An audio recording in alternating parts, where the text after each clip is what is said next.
بسم اللہ الرحمن الرحیم۔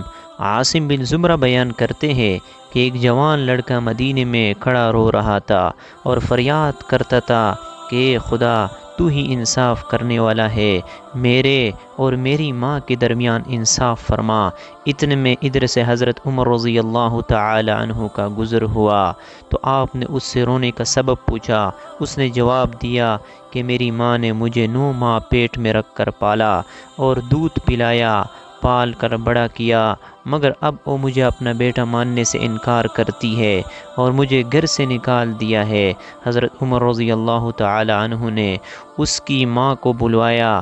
لڑکے کی ماں اپنے 4 بھائیوں اور قبیلے کے لوگوں کے ساتھ حاضر خدمت ہوئی۔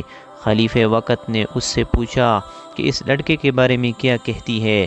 عورت نے کہا کہ یہ لڑکا صاف جھوٹ بولتا ہے، میں نہیں جانتی کہ یہ کون ہے اور کس قبیلے سے ہے اور کیسے مجھے ماں سمجھتا ہے جبکہ ابھی تک غیر شادی شدہ ہوں۔ آپ نے اس کی گواہی پوچھی تو اس کے 4 بھائیوں اور 40 قبیلوں والے نے اس کی گواہی دی، اور یہ لڑکا بلا وجہ اس عورت کو ذلیل کرنا چاہتا ہے۔ لڑکے سے جب ثبوت مانگا تو اس نے کہا کہ میرے پاس اس کے علاوہ کوئی ثبوت نہیں کہ میں اس کا لڑکا ہوں، اور یہ میری ماں ہے، میں اس کے پیٹ سے پیدا ہوا ہوں، اس کے زیر سایہ پرورش پائی ہے۔ چونکہ عورت کی طرف سے 40 گواہ پیش ہوئے تھے اور لڑکا کوئی گواہ پیش نہ کر سکا تو حضرت عمر رضی اللہ تعالی عنہ نے اس لڑکے کو کوڑے لگانے کا حکم دیا۔ جب اس لڑکے کو کوڑے لگانے کے لیے لے جا رہے تھے تو اچانک اس لڑکی کی نظر حضرت علی رضی اللہ تعالی عنہ پر پڑی جو اس جگہ تشریف لے جا رہے تھے۔ اس لڑکے نے زور زور سے آواز لگائی کہ اے رسول اللہ صلی اللہ علیہ وسلم کے بھائی، میں بہت مظلوم ہوں، میری فریاد رسی کیجیے اور مدد کرے۔ حضرت علی رضی اللہ تعالی عنہ نے فرمایا کہ اسے حضرت عمر رضی اللہ تعالی عنہ کے پاس واپس لے چلو۔ جب وہ لڑکا حضرت عمر رضی اللہ تعالی عنہ کے پاس واپس آیا تو انہوں نے پوچھا کہ اسے واپس کیوں لائے ہو؟ لوگوں نے کہا کہ حضرت علی رضی اللہ تعالی عنہ کے حکم سے واپس لائے ہیں۔ اسی وقت حضرت علی رضی اللہ تعالی عنہ بھی تشریف لائے اور فرمایا کہ اس لڑکی کی ماں کو میرے سامنے لاؤ۔ جب وہ آئی تو اس سے پہلے کی طرح سوال کیے اور اس نے اپنے گواہ بھی پیش کیے جنہوں نے اس عورت کے بارے میں گواہی دی تھی۔ لڑکے سے پوچھا تو اس نے وہی کہا جو اس نے پہلے کہا تھا۔ اب حضرت علی رضی اللہ تعالی عنہ نے حضرت عمر رضی اللہ تعالی عنہ سے پوچھا کہ کیا مجھے اجازت ہے کہ میں ان دونوں کا فیصلہ کر دوں؟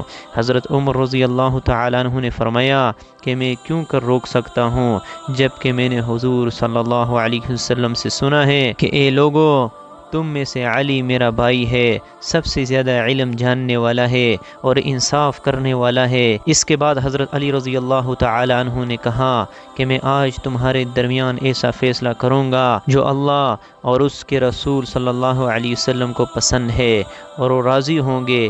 پھر آپ نے اس عورت سے کہا کہ کیا تیرا کوئی ولی ہے؟ اس پر 4 بھائی آگے بڑھے۔ آپ نے فرمایا کیا تم میرے فیصلے پر راضی ہو جو میں تمہاری بہن کے لیے کروں گا؟ کہنے لگے ہم راضی ہیں۔ اس طرح اس لڑکے سے معلوم کیا۔ سب کی رضامندی لے کر آپ نے فرمایا کہ میں اللہ کو گواہ کرتا ہوں اور حاضرین کو بھی گواہ کرتا ہوں کہ میں نے اس عورت کو بے عوض 400 درہم کے اس لڑکی کے نکاح میں دیا، اور 400 درہم اس لڑکے کو دیے کہ اس عورت کے دامن میں ڈال دے اور اس کا ہاتھ پکڑ کر اپنے مکان پر لے جا، اور اس سے پہلے واپس نہ آ جانا جب تک غسل جنابت سے فارغ نہ ہو جائے۔ جون ہی یہ فیصلہ اس عورت نے سنا تو اس کی چیخ نکل گئی اور کہا اے برادر رسول صلی اللہ علیہ وسلم، کیا غضب ہو گیا ہے کہ میں بالکل ہی جہنم کا ایندھن بن جاؤں گی؟ اقرار کرتی ہوں کہ یہ میرا لڑکا ہے اور میں اس کی ماں ہوں۔ ایک ماں کیوں کر اپنے بیٹی کی بیوی ہو سکتی ہے؟ حضرت علی رضی اللہ تعالی عنہ نے فرمایا کہ پہلے کیوں نہ اقرار کرتی تھی؟ کہنے لگی کہ میری کوئی خطا نہیں، یہ سب قصور میرے بھائیوں کا ہے، کیونکہ انہوں نے میری شادی ایک مالدار سے کی جس کا انتقال ہو گیا، جس سے یہ لڑکا پیدا ہوا۔ جب یہ لڑکا بڑا ہوا تو میرے بھائیوں نے میرے لڑکے کو الگ کر دیا اور مجھے خوف زدہ کر کے یہ کہلوایا کہ یہ میرا بچہ نہیں ہے، مگر میرا دل میرے بچے کے لیے تڑپتا رہتا ہے۔ یہ کہہ کر وہ اپنے بچے کا ہاتھ پکڑ کر میرا بچہ کہتے ہوئے چل پڑی۔ حوالہ کتاب حضرت علی کے فیصلے۔ اللہ تعالی ہمیں ایسے فیصلوں پر راضی کرنے کی توفیق عطا فرمائے، اور اللہ رب العزت ہمیں آل رسول سے محبت کرنے کی توفیق عطا فرمائے۔